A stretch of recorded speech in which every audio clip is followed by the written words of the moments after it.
Kisah yang sangat menarik dan selalu menarik, kisah Yesus menghidupkan kembali Lazarus.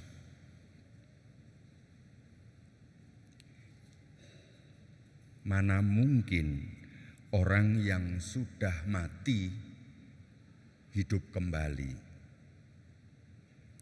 Apa bedanya Lazarus dan Yesus?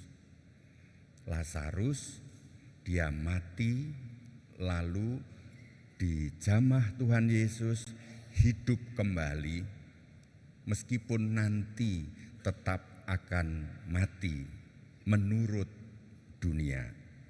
Sedangkan Tuhan Yesus dia menderita, dia mati, dia hidup kembali untuk sepanjang masa. Saudara-saudari, hidup kadang-kadang dan bahkan setiap orang mengalami saat rasanya mati. Tidak ada harapan lagi. Orang-orang malah mengantar kita untuk masuk ke kubur. Orang mendukung, malah kadang-kadang ikut ngomong, ngerasani, mengadili, sehingga orang yang sakit dan mati itu lalu sudah tidak ada harapan lagi, dimatikan, dikubur batu. Betapa kejamnya kehidupan di dunia. Apalagi kalau kita ini sudah benci dengan seseorang, kita ini doanya pun supaya orang itu cepat mati. Kalau orang itu sakit, kita malah bersyukur karena dia sakit. Lalu sesudah dia sakit dan tidak bisa disembuhkan, lalu mati, dan kita malah ikut mengantar ke kubur, meneguhkan kematian itu. Beda dengan Tuhan Yesus dan kita semua yang beriman kepada Yesus. Tuhan Yesus adalah kebangkitan dan hidup, bukan kematian dan kehilangan harapan, bukan. Tuhan Yesus bukan dikalahkan oleh kemustahilan. Bagi Yesus tidak ada yang mustahil. Semuanya adalah bisa dihidupkan, asal kita ini mau percaya. Bangsa Israel ketika diajak oleh Musa dari penderitaan sebagai budak di Mesir, diantar menuju tanah terjanji, orang Israel tidak tahan penderitaan, ikut Tuhan.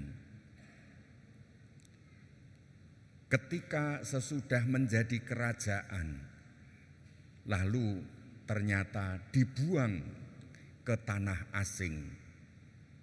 Tetapi hadirlah Nabi Yeskiel yang mewartakan bahwa tidak ada yang namanya kematian bagi orang yang percaya. Kamu akan diantar kembali ke tanah Israel, supaya bahwa kamu percaya bahwa kamu adalah umatku dan aku adalah Allahmu. Iman kepada Allah sebagai Allahku dan aku sebagai umat Allah, sebagai anak Allah. Ternyata 1000 tahun lebih bangsa Israel tidak selalu berhasil untuk percaya dalam kesulitan bahwa Allah adalah Allahku. Kita ini masih ragu-ragu, seakan-akan Allahku kalah berkuasa dengan kesulitanku. Problemku lebih besar daripada Allahku, sehingga aku dikuasai oleh masalah dan masalah lebih bertahta berkuasa atas masalah sulitnya hidup, sehingga kita sulit percaya. Saudara-saudari yang terkasih, kisah Lazarus ada dua babak. Babak pertama, sakit, mati. Itu adalah problem kehidupan manusia. Ada banyak hal yang menyebabkan kita ini sakit. Sakit dalam fisik, sakit dalam pikiran, sakit di dalam hati. Ada sakit yang menyebabkan mati, sehingga mati dalam artian tidak lagi ada harapan. Lalu orang putus asa, lalu mengurung diri di dalam keputusasaan. Itu adalah mati ketika masih hidup. Tetapi ada juga sakit yang karena tidak diobati dengan baik, tidak mendapatkan diagnosa dan intervensi pengobatan dengan tepat, maka dia akhirnya semakin sakit dan lalu mati. Kita seringkali di dalam iman kita seperti Maria dan Marta yang mengira Tuhan Yesus membiarkan Lazarus sakit dan mati. Kita seringkali menjadi hakim terhadap Tuhan. Tuhan jahat. Tuhan membiarkan kami sakit dan mati. Padahal kuncinya adalah justru karena kita belum mampu percaya bahwa Yesus adalah kebangkitan dan hidup. Kita lebih percaya pada penderitaan kita sendiri. Saudara-saudari, di babak kedua Yesus hadir dan memanggil yang mati untuk hidup kembali. Lazarus dipanggil keluar dari kematian karena kehadiran Yesus. Saudara-saudari, banyak saudara-saudari kita yang ketika sudah putus asa, lalu dia mati, terkubur di dalam rasa malu, lalu hilang dari gereja, hilang dari pergaulan, sudah seakan-akan namanya hilang, mati. Tetapi ada suatu saat Tuhan Yesus datang menyentuh dia, entah melalui ME, entah melalui camp WBK, Waberkat, atau pria sejati, atau rekoleksi, atau karena persekutuan doa. Itu adalah kedatangan Yesus yang menyentuh kita.